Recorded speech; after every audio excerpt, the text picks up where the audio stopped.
We have officially moved into the 4th week of beta testing, and despite not having a build last week, we finally got a fairly heavy build this week, with of course new dungeons to test. So throughout this week I will be planning on testing out those dungeons on the different tanks, probably on stream most likely, so keep an eye out for that. But in this video I want to spend some time talking about specifically the tank changes and walk through what they kind of imply, or if there's some specs that don't have many changes, what that might mean for future weeks. So starting off, let's start with the Blood Death Knight. Now last week I posted a video where I kind of did more of a static test in Algothar Academy, just kind of showcasing what tanks are capable of in terms of their self-sustain, their survivability, and their damage. Now Blood Death Knight was definitely an outlier on the higher end of things. They were doing an outrageous amount of damage. And so that was partly due to issues on Blizzard end and kind of instead of nerfing things, buffing things when they should have been nerfed. So I believe in this build, from what I've been able to gather so far through hitting a couple of dummies and going into some dungeons, it seems like they've walked a lot of those changes, or they fixed a lot of those accidental buffs back, putting Death Knight in a much less appetizing spot. And so let's talk about these changes here. So the first kind of big thing is they are targeting specifically Sand Lane. They have added a new talent called Inevitable. Your Blood Plague deals up to 30% increased damage based on target's missing health, so a pseudo kind of executes. This is kind of fine. It's something that I'm going to need to play with more in dungeons to kind of get a grasp for, but, you know, having some execute damage, it's not a choice node, and so what ends up happening is, like, you are going to take it anyways. I guess the only thing that this really implies is that there's, like, potential where towards the end of a pull, your Blood Plague healing might be a little bit more impactful, as well as the damage, of course. So we're not going to complain about that. Now, the other change that they made is that Visceral Strength no longer grants Bone Shield stacks. So this is the talent that was giving us Blood Boil Bone Shield if you hit more than 2 targets. This has been finally fixed. I think some people were commenting that they didn't know where those Bone Shield stacks were coming from. It was coming from this talent specifically. So when you would Blood Boil and you hit at least 2 targets, it would give you 1 Bone Shield stack, making it so you never actually had to hit Death's Caress or Marrow Rend in any type of AoE situation. I like that gameplay loop personally, but them removing it makes the rotation a little less one-dimensional. And then finally, they have fixed it, so Gift of Sand Lane now only activates after casting Dancing Rune Weapon. So what's been happening lately is that when you get these Dance of Midnight procs, you're basically always benefiting, or were always benefiting from Gift of Sand Lane, which obviously made Death Knight extremely, extremely powerful because you were able to basically spam Vampiric Strikes, and your Essence of the Blood Queen was all ramped up. So that's all been kind of stripped down and taken away, which, again, it's probably a bugged interaction in the first place, so something that I think DK players were probably expecting. And then they have a bunch of blood notes here. Now, I believe this is them kind of restating the changes they meant to... I think these are like last or 2 weeks ago notes. These are pretty much identical to what we received 2 weeks ago. I know Blood Boil was like, supposedly it was increased instead of being decreased.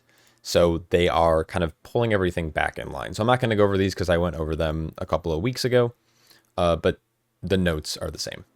Now, in terms of how DK is like feeling and playing, I'm going to have to do more Mythic Plus testing over the next like couple days, and I will probably do a video towards the end of the week or maybe later in this weekend where I can kind of talk about my experience playing the tanks in said keys. But those were the changes for Death Knight.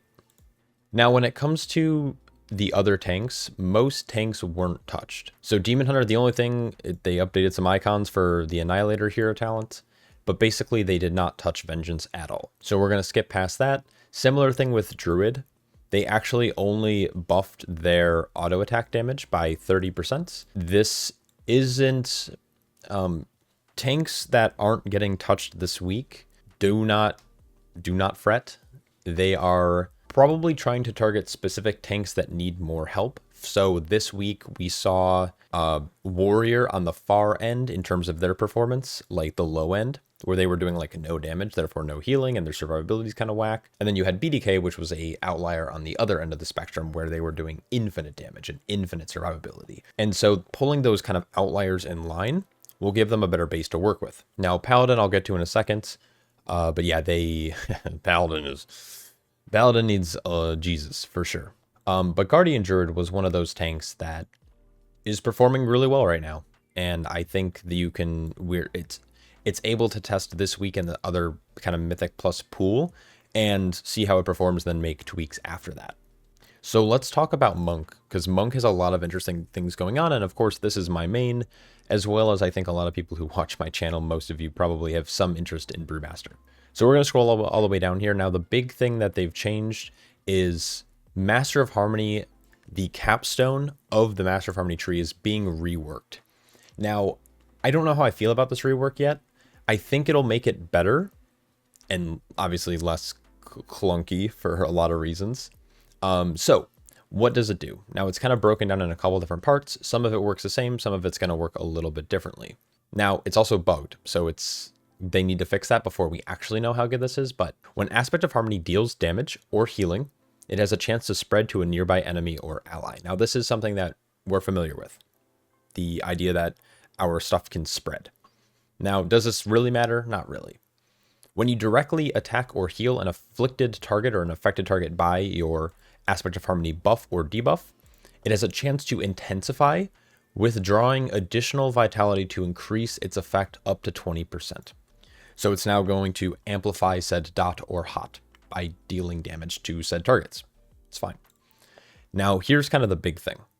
Keg Smash, Vivify, and Shayloon's Gift, this doesn't matter, obviously, for Brewmasters, but Keg Smash and Vivify no longer contribute to vitality gain.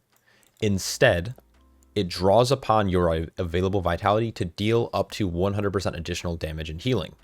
Vitality stored by other abilities is increased by 50%. So basically, Keg Smash and Celestial Brew / Celestial Infusion will all discharge your vitality. So let me swap over to this and kind of walk through exactly what's going on.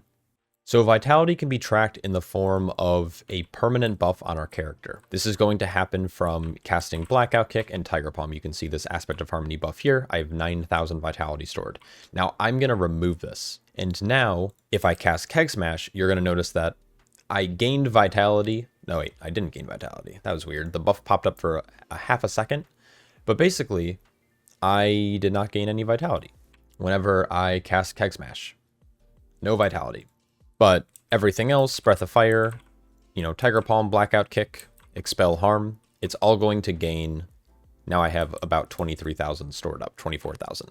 Now, when I Keg Smash, it's going to consume, it consumed a lot. It consumed 18,000 to now apply that dot to my foes.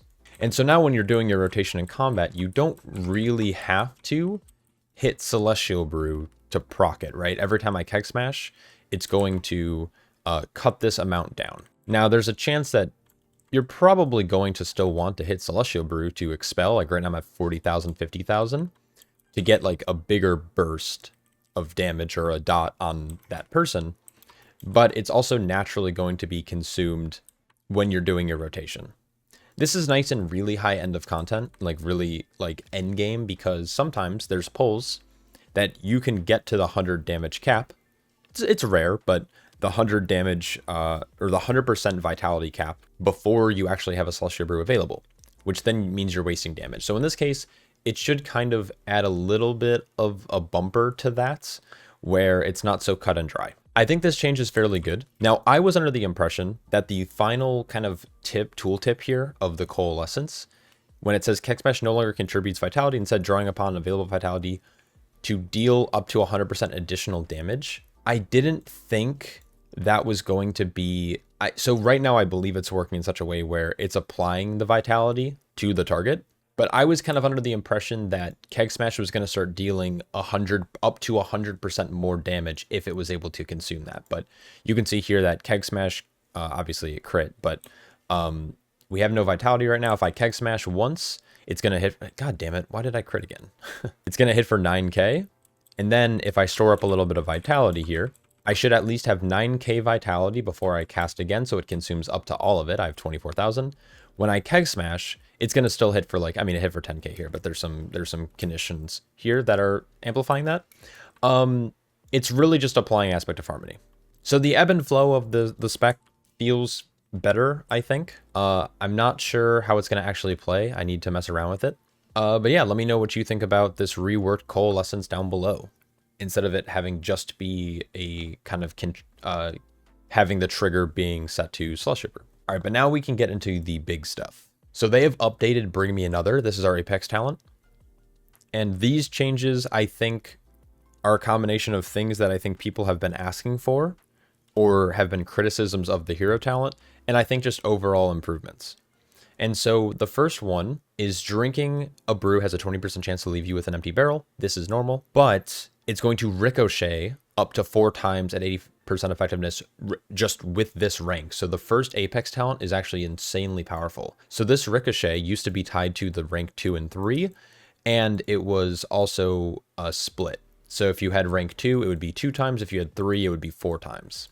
So moving on to the rank 2 and 3, gaining an empty barrel resets the cooldown of Keg Smash. This is new and insanely strong. And not only that, but it makes the next cast cost 50% less energy and physical damage upped by 10%. Now, when you put the third rank in there, it's 100% reduced energy and physical damage dealt by 20%. So what I really like about this is this complements both hero talents really well, but I think this complements Master of Harmony a lot more, because the issue that Master of Harmony was kind of running into, especially with them adding both Harmonic Surge and Potential Energy into the hero talent tree, is that you were kind of energy starved in a lot of scenarios because you were having to spend energy not only on Keg Smash, but then Keg Smash was giving you potential energy, which was kind of forcing your hand to cast Tiger Palm, which also costs energy. With this change, and with the fact that you get, you have Endless Trot, which gives you 2 brews, and you have resets, and you have like a bunch of CDR,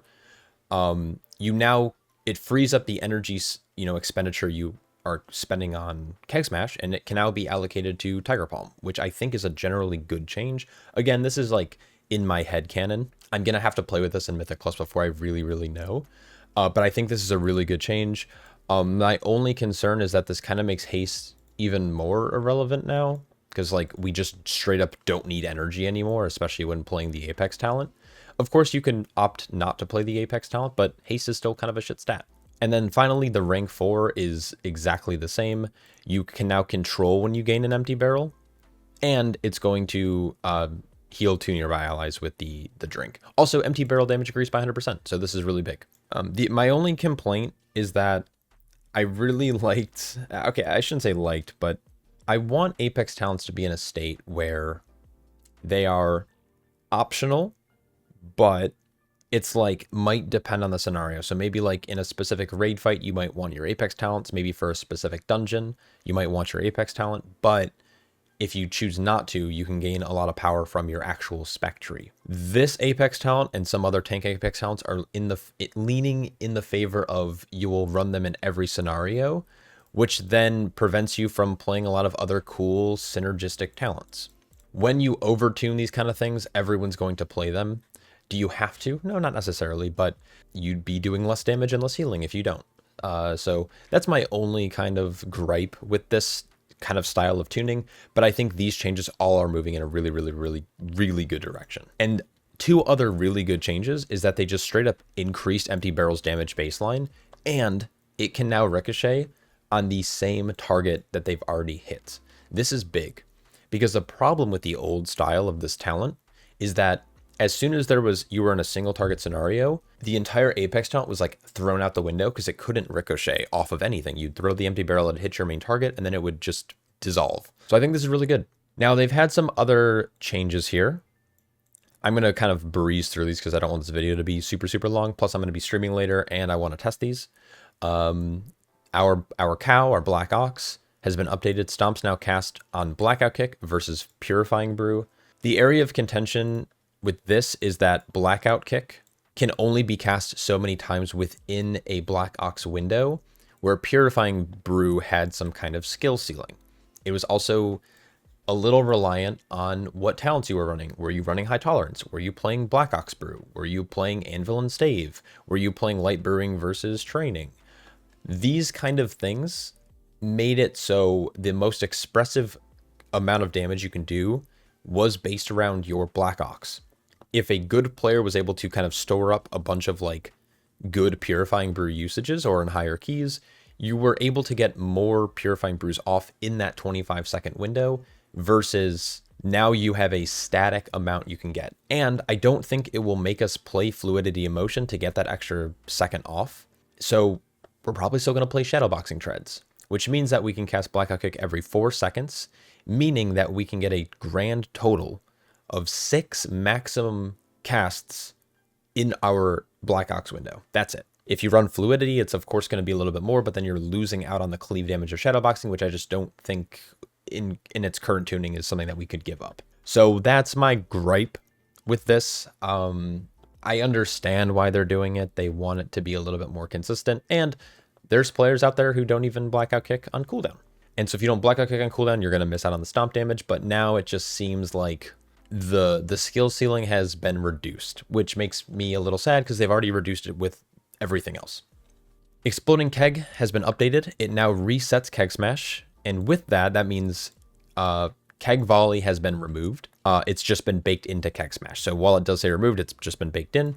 They made Empty the Cellar now its own node, replacing Keg Volley, and it no longer shares a selection node. Now the major problem with this is that Empty the Cellar still prioritizes mobs you're not in combat with, so they need to fix that. Honestly though, 3 seconds off your brew though, up from the 0.5, massive improvement. That means this is when you Exploding Keg, not only are you resetting Keg Smash, which is also resetting Breath of Fire with South Salabims, it's also when you reactivate it, it's going to be chucking kegs out in such a way where it's pretty much giving you half the cooldown back on Celestial Infusion. Obviously, it's affecting Black Ox Brew, Fortifying Brew, and it's giving you pretty much a free Purifying Brew back, which is another reason why I'm sad Nizao got changed. Anyways, Staggering Strikes has been nerfed. It was a little kind of overtuned, and then melee damage has been increased by 50%. So all in all, mostly good changes. The Black Ox update to now stomp after Blackout Kick, little disheartening, but I understand it. And I'm not going to sit here and just like complain that my class is being changed, but because it's being changed for the better, that one change is a little bit like too much. Anyways, I spent a long time ranting about this. I'm definitely going to be playing it on stream later. I do want to talk about the last 2 tanks briefly, specifically Protection Paladin. So Protection Paladin notably is in a really rough spot compared to the other tanks. It's laughable that the only thing that they changed this week is their melee damage, where there's clearly a lot of other issues. I will say this though, Paladin is probably the heaviest reworked tank going from War Within to Midnight. I think they've made the most egregious or most kind of aggressive changes that I'd imagine that they are working behind the scenes to maybe improve it, figuring out exactly how they want Paladin to work defensively, offensively, etc. So Paladin, unfortunately, is probably in a state where it's probably not being tested by a lot of players, and I personally probably won't play it too much outside of maybe a couple of dungeons. We'll try. Don't be concerned about this yet. It's still very early. My expectation is that they're going to come out in a future build with a pretty heavy kind of note patch thing where they're going to explain exactly how they want this to work with a lot of buffs and changes. So let's talk about Warrior. This is the final tank of this video. I don't want this to be 30 minutes, so we're going to try to keep it much shorter than that. So first things first, Thunder Blast on the Colossus tree has been fixed or buffed. This is obviously a typo because Colossus doesn't have access to Thunder Blast. But they did improve Thunderclap damage. I'm going to just log over really quick before I talk about this so I can pull up stuff. So they did a fair bit of changes to the class tree. And they, of course, did a lot of buffs and tuning to the actual class itself, or the spec. So let's start with the class. They reworked or moved around some talents. I'm going to try to point those out really quickly here. And they've redesigned and added a new talent. So Javelineer got updated. It's no longer based on Heroic Throw. It's now going to be based on specifically Shattering Throw and Wrecking Throw. The problem I have with this is that you now also have to talent into them. And they're not in a convenient location in the tree. So I'll talk about that in a second. Rend initial damage increased, Thunderclap damage increased, Second Wind healing has been buffed by 100%, and Last Stand has been removed and reworked into the spec tree. I'll talk about that in 1 second. Let's come in game and open this up. So Shockwave and Rumbling Earth has been moved up. Javelineer has been moved down and is no longer attached to these abilities. What's weird about this though is that It's not really near Champion Spear. Like, yeah, it's below it, but you can definitely pass just around it. And Shattering Throw and Wrecking Throw is also kind of like out of the way. So it feels weird that these are no longer connected, if that makes sense. So I think that's like a little odd. Shattering Throw and Wrecking Throw will silence. It's like a blanket silence, but now has a 45-second cooldown versus whatever it was before, like a 15-second cooldown or 20-second cooldown. I forgot what the debuff was. But basically, it was kind of a nerf to their utility in terms of their blanket silence, which is fine. I just don't know how reasonable it is to take Wrecking Throw or Shattering Throw. I guess we'll have to see. I don't know how many absorbs are present in this season, or even in raid. So yeah, that was moved. And like I said, Shockwave and Rumbling Earth has been moved up, so no longer taking up kind of your tier 3 talent points, which I think is better. I think the utility should reside up towards the top of the tree in most cases. Stance Mastery is our new capstone. So Champion Spear shifted over 1, and the Last Stand has actually been moved all the way over here into the spec tree. But Stance Mastery increases your critical strike damage in battle stance, and when you're in defensive stance, any attack that does 20% or more of your max health and damage, it's going to be reduced by 15%. I think this is an excellent choice node. Warrior's been in the state for a while where stance dancing wasn't really that much of a gain. Like, the gains were very, very marginal. I don't even know if I use that word correctly. Probably not. But essentially, you would just sit in defensive stance because swapping to battle stance was like netting you such a little damage gain. But now, in this case, especially with Warriors kind of enjoying crit, especially when you're playing Colossus, especially when you're playing the hero talent or Apex talent, having the crit damage on top of that, I think is really good. And it should incentivize people to stance, but it also will just reward you for sitting in D-stance and taking less damage. So I think this is really, really good. I like this talent a lot. So those were all pretty much the class tree changes. Let's talk about the spec tree. Now, a lot of it, or the spec specifically, a lot of it was just straight up buffs. Warrior in my last video / showcase was doing probably 100%, if not way more than that, less damage than all the other tanks. So them getting this kind of buff is going to feel pretty good. I want to see where they kind of fall this week. But Warriors in my test in Algathar, they were like doing 90 to 100k DPS, where all the other tanks were doing about 200 to, if you were a Bloody K, all the way up to 400k DPS. But I would say like most good tanks are doing like a solid between like 220 and 240 in the same static pull. And so Warriors are doing like 120% less damage than those other tanks. 60% of what, no, I don't know how math works. I'm gonna cut this out. Yep, for sure. So this is really good. Now we have seen, they say several talent points have changed. I don't think it's really that many. They also removed I Can Do This All Day, and they made it so Devastating Focus makes Revenge deal more damage to their primary target. Really quick, our Spellbreaker and Hunker Down have been shifted across. Tough as Nails, I believe, has been moved down, and like Massacre, Heavy Handed, and Deep Wounds all kind of remain the same. The Last Stand talent has been rebaked into the protection tree and is actually now tied to Shield Wall. So now activating Shield Wall increases your max health by 30% and instantly heals you for that amount, which is I think is really good.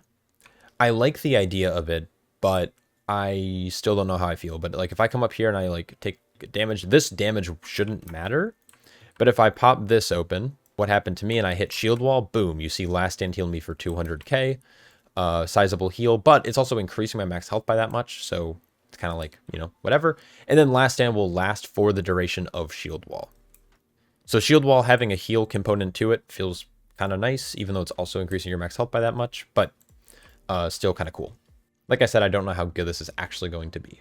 The thing that I find weird about the protection tree is that it feels extremely linear. And it feels like a lot of these additional nodes are really hard to pick up. Obviously, if you're not in any kind of danger, you don't need to run Battle Scarred Veteran. But almost every other talent, maybe also Last Stand, you can like run Deep Wounds or whatever. It feels like the amount of talents you actually can change in your tree is very minimal. And if you're playing High Keys or Mythic Plus, it seems extremely one-dimensional with the current hero talent, or Apex talent. Anyways, those are all the changes this week for tanks. I'm going to be streaming later today when I, finish, whatever I'm about to do. And I'm going to be testing out all these tanks. So if you want to see me test them, I'm also going to be doing videos and stuff in the future days. Let me know what you think of all these changes though down below. Let me know why Prop Paladin still sucks. And yeah, hopefully you enjoyed, and I'll catch you all in the next one. Peace.